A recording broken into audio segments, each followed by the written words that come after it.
Secrets of Happy People, Episode 4, All for Love.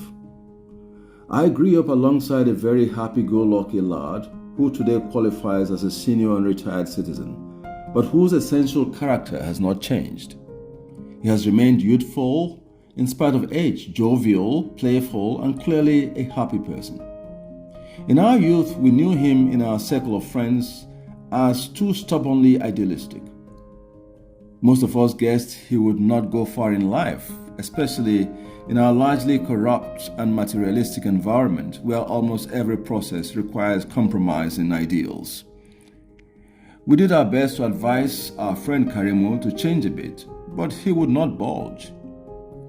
Till date, he has remained adamantly stubborn to his principles. But I must confess, he's a very happy man. And from all indications, life has been very kind to him.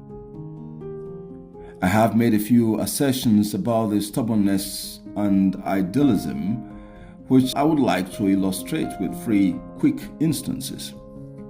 First was his choice of career. In our days, the bright ones either studied engineering, medicine, or law. It seemed that there were no other careers worthy of the pride of parents. We all, including Karimu, were headed as such. I ended up reading medicine, others law, and the likes of Karimu were admitted to engineering. Even though he was a good engineering student, he still held on to his hobby of writing, acting, and speaking. We were both undergraduates at the University of Lagos. It was, however, to our chagrin that Karimu defied all the advice and admonition of parents, professors, classmates, and friends to make an incredible switch to mass communication, losing 2 years outright in the process.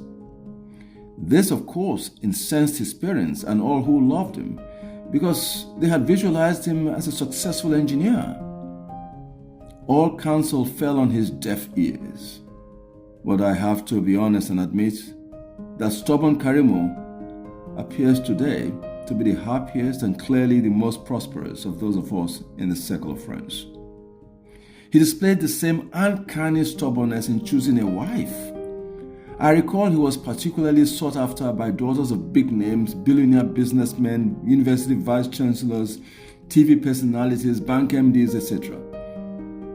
All Karimu needed to do was say yes to any of the ladies and his life would have been made, as their folks were all ready to set him up, as we say, with their wealth and connections.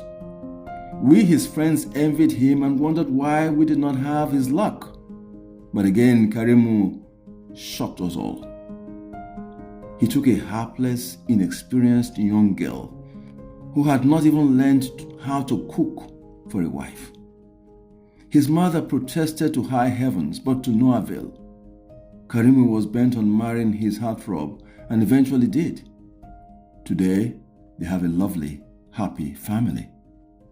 One last evidence and I will rest my case.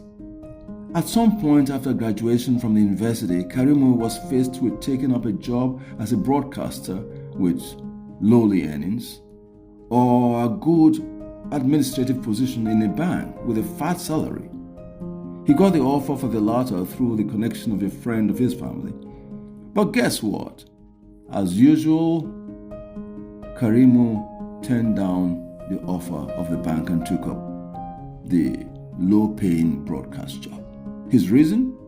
Same as all the cases, love, the only basis upon which he makes all his major decisions. I cannot but muse that this is what has made him such a very happy man.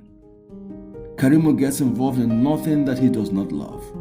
He never considers money, convenience, or any of the other niceties that matter to most of us. But God, what a happy person he has turned out to be. Because he loves what he does, whatever it may be, Karimu is always beaming and brimming with love, laughter, and joy. Honestly, I envy him.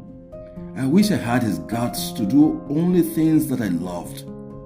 But in the real world, it is tough to do. So I doff my heart for him. He deserves all the happiness that he has.